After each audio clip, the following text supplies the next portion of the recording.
Grande nação no Bicheg, sejam bem-vindos a um vídeo aqui que está completamente fora da programação. Lembrando sempre que eu peço muito para que se assista aqui o vídeo do contrato, que o áudio é ruim, a qualidade do vídeo é ruim, tem uma outra coisa desatualizada em relação ao meu momento profissional, mas ele firma um contrato de parceria entre eu e você para que você curta o canal sem fazer besteira. Se não quiser ver o vídeo do contrato, não tem problema. Se você ver e não concordar, não tem problema, desde que você aceite o risco. Cara, o assunto é liquidação e o impacto do preço do spot. E esse vídeo, gente, ele surgiu de um comentário, tá? De um outro vídeo, que é o Market Sentiment Curso Free, que não é mais free. Na aula 8, né, temos aqui CVD Cumulative Volume Delta, tá? E aqui nesse vídeo, uma das coisas que eu falo a respeito é o impacto, né, que uma liquidação em futuro, seja de long, seja de short, ela causa no preço spot. E aí, nosso brother Nuno Vieira, de Portugal, ele colocou: brother, excelente aula, mas infelizmente demonstra minha ignorância.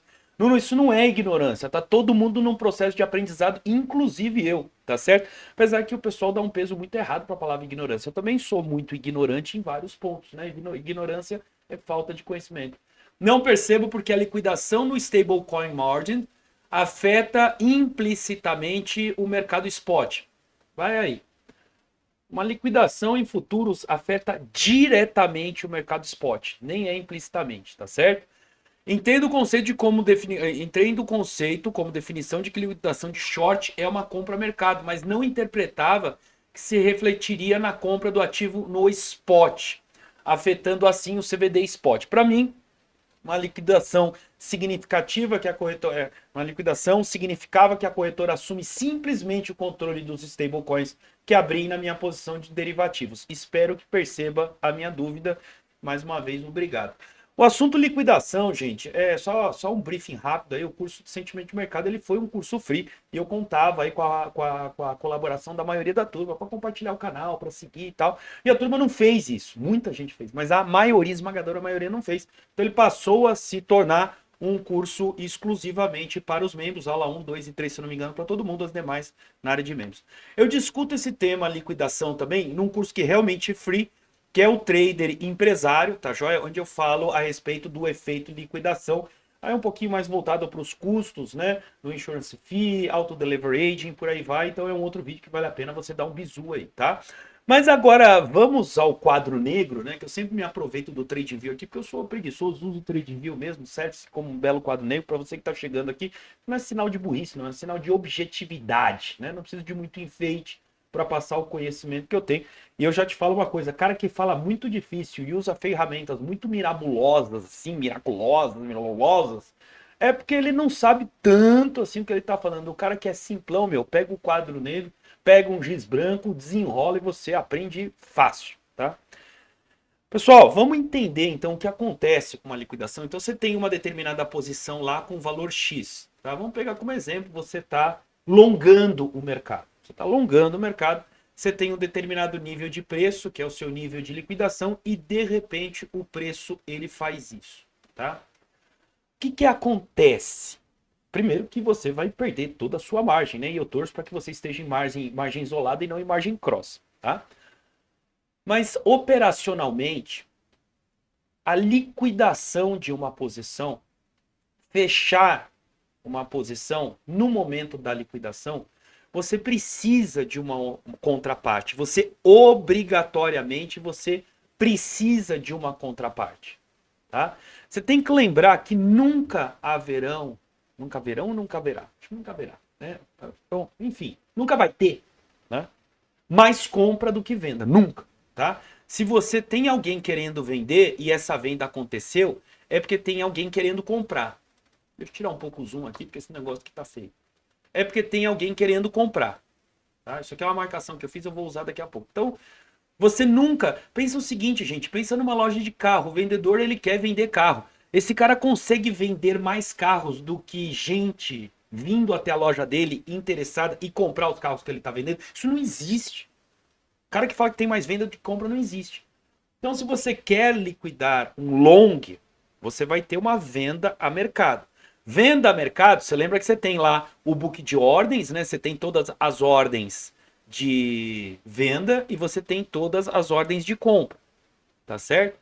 Quando você quer fazer uma venda a mercado, você não vai limpar essa parte do book, porque essa parte aqui é da turma que está querendo vender mais caro. Você vai limpar essa parte do book, que é a turma que está querendo comprar mais barato. Então, uma venda a mercado, ela vai limpar aqui um determinado trecho do book de ordens de compra, beleza? Quando isso acontece, esse book ele vai ser limpo, então ele vai ser deslocado aqui para baixo. Obviamente, dependendo da força barra fraqueza do mercado, todo esse book ou de venda que está aqui, ele também vai ser deslocado para baixo, porque a galera vai perceber que, não vai chegar no preço que eu estou querendo vender. Beleza? Não. Isso naturalmente movimenta o preço para baixo, seja no spot, seja em futuros. Isso eu acho que está claro para todo mundo, se não está, ficou claro agora. No caso de uma liquidação de short, é o contrário, né? Uma liquidação de short, ela é uma compra a mercado. Uma compra a mercado, geralmente você é liquidado no short quando o preço está subindo. Uma compra a mercado limparia a parte de cima do book de ordens, fazendo com que o preço suba, tá? Beleza. Isso resolvido, a grande pergunta é como é que isso afeta o preço spot, já que são coisas teoricamente diferentes, né? São contratos diferentes, né? São operações diferentes. Enfim, primeiro grande motivo, tá certo? Primeiro grande motivo, que não é o maior motivo e o principal motivo, mas é o meu motivo mais óbvio para você entender primeiro, é que as pessoas acompanham, né? Tem a tendência de acompanhar os preços em derivativos e o preço em spot. E se alguém vê que o preço derivativo está caindo, pode ser que haja aí um panic sell, uma vontade de vender no preço spot também. E o oposto é verdadeiro quando é long, né? Você tem shorts sendo liquidados porque o preço vai subindo, uma compra a mercado faz o preço subir ainda mais no contratos perpétuos, contratos futuros, e pode motivar uma compra de spot para quem está acompanhando esse movimento. Só que a maldade é um pouco maior. A maldade é um pouco maior porque a gente precisa, coloca aí na sua cabeça, a gente precisa de manipulação de preço, precisa, para que o preço em futuros perpétuos permaneça com uma correlação bastante alta com o spot. Agora, vamos imaginar que você é o cara da corretora. Você é o cara da corretora. Então você sabe os pontos de liquidação das pessoas, você sabe onde elas vão ser liquidadas. Você tem acesso ao book de ordem, tá certo? Você tem acesso a tudo. Deixa eu mostrar um negócio para você aqui que eu acho que isso vai começar a entrar. Esse daqui, eu peguei um lugar aleatório, talvez não seja o melhor exemplo. Esse daqui é um movimento do Bitcoin com alguma significância. Aqui no dia 20 de agosto, às 6 horas da manhã. Eu estou aqui em Bitcoin USDT, preço spot Binance, gráfico de 1 minuto. Essa vela é a vela das 18h04. Pela manhã não, pela tarde. Falei pela manhã? Nossa, nem sei, deu branco. O mínimo dessa vela aqui, ó, observa aqui o low aqui. Cadê o low? Deixa eu chegar isso para cá. O low tá aqui, ó, no Lzinho. O mínimo dessa vela aqui chegou em 59.233,66. 59.233,66. Se eu for no preço futuros, ó, esse aqui é BTC, USDT.P na Binance. 59.193. Então, o preço em futuros, ele chegou a um preço mais baixo. Chegou a um preço mais baixo do que o spot. Beleza, não? Tá?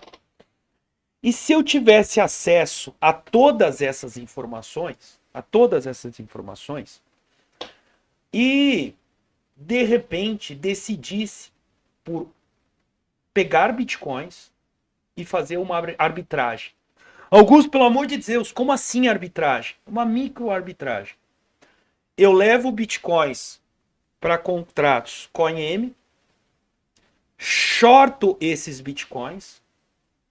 Quando eu obtenho o lucro desse short, eu pego os bitcoins que eu acumulei a mais, levo para o spot e vendo. eu vou ter dois ganhos. Eu vou ter um aumento de Bitcoin e a possibilidade de vender eles a preços melhores de que eu obtive, que eu consegui obter eles no contrato futuros. Então eu faço micro arbitragens. Ó, a próxima vela aqui, gente, a próxima vela, às 18h05, o low, olha o low aqui, ó. O low, 59,146 no spot. Agora aqui o low é 59,100. Depois o low chegou no spot aqui, ó, a 58,943. E aqui chegou a 58,831. Então você pode ver, nesse caso em especial, que o preço spot, ele abre aspas, acompanhou o preço futuro, fecha aspas, porém formando fundos, menos fundos do que o preço em futuros, tá? Pergunta é, por que que o preço spot acompanhou o preço futuros? Primeiro motivo é porque alguém viu isso caindo e decidiu vender também em spot. Mas o principal motivo, gente, é que essas micro manipulações ou macro manipulações, dependendo do caso, elas acontecem e elas precisam acontecer.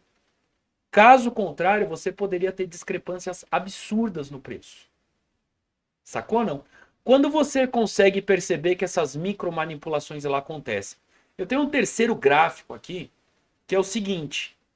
O que eu fiz aqui? Eu peguei BTC USDT, tá certo? E dividi por BTC USDT.P, tá? Então vamos pensar o seguinte, é uma divisão, é um número dividido por outro. Se o número de baixo aumenta muito, ou fica maior do que o número de cima, a tendência é que essa divisão tenha um resultado menor do que zero. Não negativo, tá? Menor do que zero. 0,8, 0,7, 0,6, 0,5, 0,9992, 0,991 e por aí vai. Certo não? Beleza? E quando eu faço essa conta e eu ploto esse gráfico no TradingView, eu começo a perceber agulhadas. Eu começo a perceber agulhadas. E quando eu faço essa relação e você dá um zoom out, você vai perceber exatamente os pontos em que essa divergência, abre aspas, significativa, fecha aspas, acontecer. Tá certo? Acontecer. Beleza, não? Sim ou não? Faz todo sentido ou não faz todo sentido? Legal ou não? Não existe provas factíveis que a corretora vem e que está na regra dela que ela faça isso. Mas a verdade é que se ela não fizer isso, a gente está ferrado. Se ela não fizer isso, a gente está ferrado. Augusto, como é que funciona em moedas que, por exemplo, não tem CoinM? Quer ver? Eu vou mudar todo o cenário aqui. Eu vou pegar uma moeda aqui demoníaca, aqui, ó, Rare. Tá? Vou pegar aqui Rare USDT no spot. Tá? Deixa eu dar um refresh aqui. Beleza? Vou pegar a Rare USDT aqui. .P no spot da mesma corretora da Binance. Tá? E eu vou fazer uma outra conta aqui, que é a Rare USDT Spot. Uma dica, tá? Se a Binance está aparecendo é a primeira que ele vai pegar aqui. Você não precisa colocar o negócio completo. Rare USDT.P. Tá? Estou dividindo um pelo outro. Você vai perceber que a coisa aqui acaba ficando mais bizarra ainda. Mais bizarra ainda. Olha só aqui, por exemplo. Ó. Olha que coisa absurda que aconteceu aqui. Nesse caso, é exatamente a mesma coisa. Só que a corretora não tem a vantagem.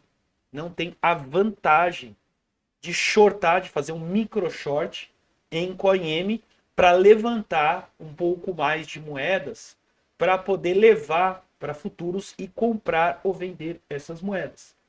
Então é aí que entra uma manipulação um pouco mais delicada, tanto que você pode ver que esse tipo de movimento não acontece com tanta amplitude nas high caps, como por exemplo isso aqui, ó, o aumento aqui, ó, 2%, é só essa vela aqui, ó, Foi uma vela de 2,38% e é muito no gráfico de 1 minuto. Então, a corretora precisa ter um conhecimento para já ter alguma reservinha para fazer compras e vendas no mercado a futuro, no mercado spot, baseado na variação do mercado futuros. Senão, a coisa realmente complica. Olha, você está olhando aqui o gráfico da Rare, e isso é a divisão. Isso aqui deveria ser um. Deveria ser um o tempo todo, o tempo todo, o tempo todo. Se isso está variando, é porque está acontecendo uma diferença significativa entre o preço spot e o preço futuros. Se você olhar, perdão, olha aqui o preço da Rare em spot e em futuros. Começa a olhar com calma que você vai perceber, você vai notar essa diferença. Fala assim, Augusto, mas acontece que essa diferença está muito pequena. De repente ela está muito pequena agora. Tá certo? Mas, em casos extremos, e aqui você está vendo um caso extremo, tá? Quer ver? Vamos ver o que aconteceu com essa vela aqui, ó. Essa vela aqui, olha, foi no dia 20 de agosto às 11h26. Não, perdão, tá aqui, ó. 20 de agosto às 11, tá por trás aqui. 20 de agosto às 23h40. Vamos ver o negócio aqui, ó. 20 de agosto às 23h40. 20 de agosto às 23h40. Vamos até lá. Paranana, vai demorar um pouquinho. 2 da manhã. Peraí. 20 de, foi 20 de agosto. Peraí, que agora eu me perdi. É 20 ou 21? 20 de agosto às 23h40. 20 de agosto às 23h40. 9h40. Aqui, ó. Certo? Vamos pegar aqui 20 de agosto. 20 de agosto, deve ser essa aqui, ó, às 23h40, tá? No spot, o preço máximo dessa vela aqui, o high, chegou em 26,04. Aqui, chegou em 25,13. 25,13. Por que chegou em 25,13 aí? Por que chegou em 26,04? É muita diferença. É muita diferença. Se a corretora não tivesse reserva para poder segurar um pouquinho o preço spot, como é que será que teria sido o comportamento do preço futuros, tá? Então, respondendo à pergunta do nosso brother Nuno, é necessário um equilíbrio, né? O equilíbrio deveria ser natural, né? Mas esse equilíbrio, às vezes, ele precisa ser arquitetado, tá? Além das ferramentas da corretora, que são, por exemplo, ADL, liquidação, tá certo? Para que você tenha, de fato, o equilíbrio. E essas coisas, elas não podem acontecer com ordem limit, com ordem trigger, com ordem post only, não pode. Elas têm que acontecer sempre limpando o book de ordens e meio que toreando, né, ou pastorando o preço de modo que ele não fuja muito do preço spot. E o spot não fuja muito do futuros. E outra coisa que você tem que ter em mente, que é o seguinte, né? As pessoas são pastoradas, né? Então, às vezes, basta uma pequena variação de preço que motiva muita gente a tomar decisões de compra e venda. E o que a corretora quer, de verdade, é que ela convença você a fazer o movimento que ela precisa para que ela não tenha um problema e, inclusive, possa fazer um pequeno lucro com isso. Vocês me desculpem aí se não foi a melhor explicação, é porque talvez com a maneira que eu tenho de ver isso aqui é tudo muito óbvio. Para mim é tudo muito óbvio. E o gráfico, no final das contas, mostra tudo. Só que às vezes o óbvio ele é difícil de entender. Ele é difícil mesmo de entender. Tá certo? Por isso que eu decidi transformar a dúvida do nosso brother Nuno em um vídeo que fique aí para a posteridade e que as pessoas aí mais técnicas, né, que querem realmente ter um conhecimento diferenciado no mercado para compreender / aceitar com maior facilidade as coisas que acontecem, tá ok? Pessoal, o vídeo foi bom, deixa o seu like, dá uma força pro canal compartilhando, se inscrevendo, deixando seu comentário. Agradeço seu feedback. Se você tem uma ideia diferente, se você acha que é diferente, deixa aí a tua participação também, porque eu tenho um conceito aqui que se juntar um pouquinho que eu sei com um montão que você sabe, um monte que o outro sabe, juntos somos mais fortes aqui. Forte abraço para vocês, excelentes trades aí e vamos que vamos.